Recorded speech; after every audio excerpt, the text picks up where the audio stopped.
అందరికీ శుభోదయం అండి. ప్రతి సంవత్సరం ఈ ఆషాఢ మాసంలో వచ్చే శుక్లపక్ష పౌర్ణమి రోజున మనం గురు పౌర్ణమిగా జరుపుకుంటున్నాము. అసలు ఈ గురు పౌర్ణమి అంటే ఏమిటి?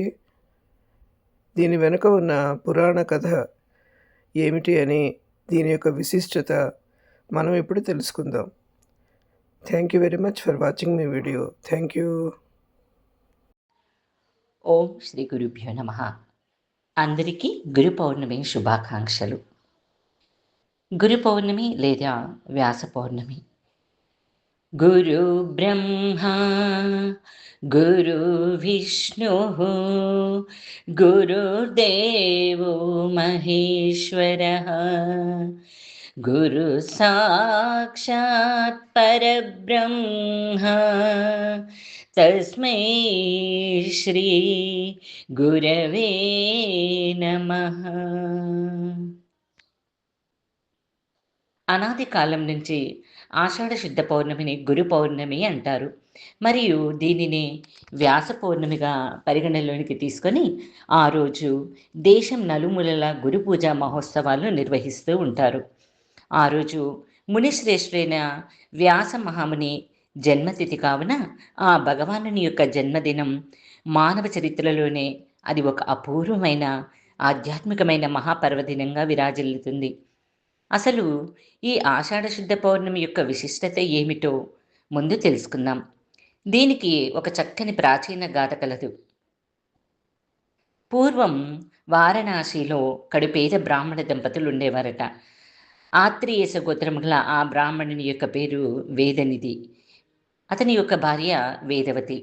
ఇరువురు ఎల్లప్పుడూ చక్కని ఆధ్యాత్మిక చింతనతో భక్తి జ్ఞానము కలిగి జీవించుతుండేవారు. వారు సంతాన భాగ్యము కొరకై ఎన్ని నోములు నొచ్చినా ఎన్ని వ్రతాలు చేసినా వారికి మాత్రం సంతానం కలగలేదు. ఇలా ఉండగా ఒకనాడు వేదనిధికి ప్రతిరోజు మధ్యాహ్న సమయమందు వ్యాస భగవానులు రహస్యంగా గంగానదికి స్నానానికై వస్తూ ఉంటారని వార్త తెలుసుకుంటాడు. ఎలా అయినా సరే వ్యాస మహర్షి దర్శనం పొందాలని ప్రతిరోజు 1000 కళ్ళతో వెతకనారంభిస్తాడు. ఒకరోజు నదీ తీరాన ఒక భిక్షువు రూపం ధరించి దండధరుడైన వ్యక్తిని దర్శిస్తాడు. వెనువెంటనే వేదనిధి అతని పాదాలను ఆశ్రయిస్తాడు. దానికి ఆ భిక్షువు చీదరించుకొని కసిరి కొడతాడు. అయినా సరే పట్టిన పాదాలను మాత్రం విడవకుండా, మహానుభావ, తమరి సాక్షాత్తు వ్యాస భగవానులని నేను గ్రహించాను, అందుచేతనే మిమ్మల్ని శరణు పొందగోరుచున్నాను అంటాడు. ఆ మాటలు విన్న ఆ అజ్ఞాత భిక్షువు గంగానది ఒడ్డు వైపునకు నలు దిశలా బిత్తిరి చూపులు చూస్తూ ఇంకా తనని ఎవరైనా చూస్తున్నారేమోనని తలచి వెంటనే వేదనిధిని ఆప్యాయంగా చేరదీసి, నా యొక్క రహస్యం మాత్రం ఎవరికీ తెలియకూడదు, ఇంతకీ నీకేం కావాలో కోరుకో అంటాడు. మహానుభావ, రేపు నా తండ్రి గారి పితృకార్యం, దానికి తమరు బ్రాహ్మణార్థమై భోజనానికి మా ఇంటికి తప్పక దయచేయవలసిందిగా నా కోరిక అని బదులు చెప్తాడు. అందులకు ఆ మహర్షి అతని ఆహ్వానాన్ని అంగీకరిస్తాడు. అనంతరం ఎంతో సంతోషంగా ఇంటికి చేరుకున్న వేదనిధి తన భార్యమణికి గంగా నది తీరాన జరిగిన వృత్తాంతమంతా వివరిస్తాడు. మరుసటి రోజు ఉదయమే ఇచ్చిన మాట ప్రకారం వారి గృహానికి విచ్చేసిన వ్యాస భగవానుని దంపతులతో వారిని పూజిస్తారు. అనంతరం వారి దేవతార్చనకు సాలగ్రామము, తులసి దళాలు, పూలు మున్నగు పూజా ద్రవ్యాలు సిద్ధం చేస్తారు. వారి పూజ అనంతరం ఎంతో శుచిగా మడిగా సర్వ వంటకాలను సిద్ధపరిచి శ్రాద్ధ విధులను విధి విధానంగా నిర్వహిస్తారు. అనంతరం ఆ దంపతులు ఆ వ్యాస భగవానునికి సాష్టాంగ దండ ప్రణామం చేస్తారు. వారి ఆతిథ్యాన్ని ఎంతో సంతుష్టులైన ఆ మునిశ్రేష్ఠుడు, ఓ పుణ్య దంపతులారా, మీకు ఏమి వరం కావాలో కోరుకోండి. నోములు లేవు, చేయని వ్రతాలు లేవు, అయినా సంతాన భాగ్యం మాత్రం మాకు కలగలేదని బదులు పలుకుతారు. ఓ ఆదర్శ దంపతులారా, అందులోకి మీరు చింతించవలసిన పని లేదు. త్వరలోనే మీకు తేజోవంతులు, ఐశ్వర్యవంతులైన 10 మంది పుత్ర సంతతి కలిగి మీరు చక్కని సుఖజీవనంతో జీవితంలో ఎన్నో సుఖభోగాలను అనుభవిస్తూ అంత్యమున విష్ణు సాయుధ్యాన్ని పొందగలరు అని ఆశీర్వదించి తిరుగు ప్రయాణమవుతున్న వ్యాస భగవానునితో, ప్రభు, తిరిగి తమ దర్శన భాగ్యం మాకు ఎలా కలుగుతుంది అని వేదనిధి ప్రశ్నిస్తాడు. అందులకు వ్యాస మహర్షి అంటారు, శృణు విప్రతవేచ్ఛాచేత్ దర్శనాత్రం తథాత్వయా అజనీయో విశేషేణ కథావాచయితా స్వయం. అంటే, ఓ భూసురోత్తమ, నన్ను మరలా మరలా దర్శించుచూ ఉండాలని మీరు ఎంతో కోరికతో ఉన్నారని నేను గ్రహించుచున్నాను. అందువలన నన్ను మీరు ఎలా దర్శించగలరో చెప్తానో వినండి.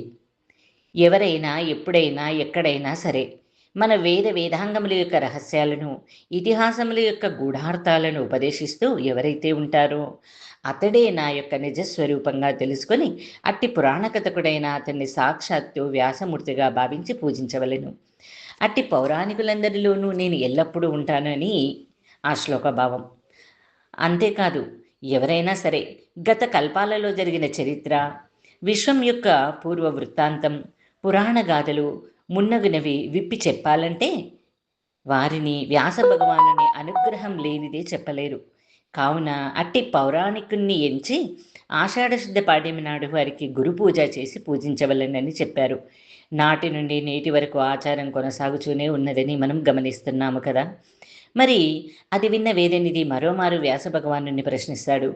మహాత్మా, తమను ఏ ఏ రోజుల్లో ఏ విధంగా పూజించాలి సవిస్తరంగా చెప్పవలసింది అంటాడు. మమ జన్మదినే సమ్యక్ పూజనీయః ప్రయత్నతః ఆషాఢశుక్లపక్షే తు పూర్ణిమాయాం గురౌ తథా పూజనీయే విశేషేణ వస్త్రాభరణధేనుభిః దక్షిణాభిః మత్స్య రూపా ప్రపూజయేత్.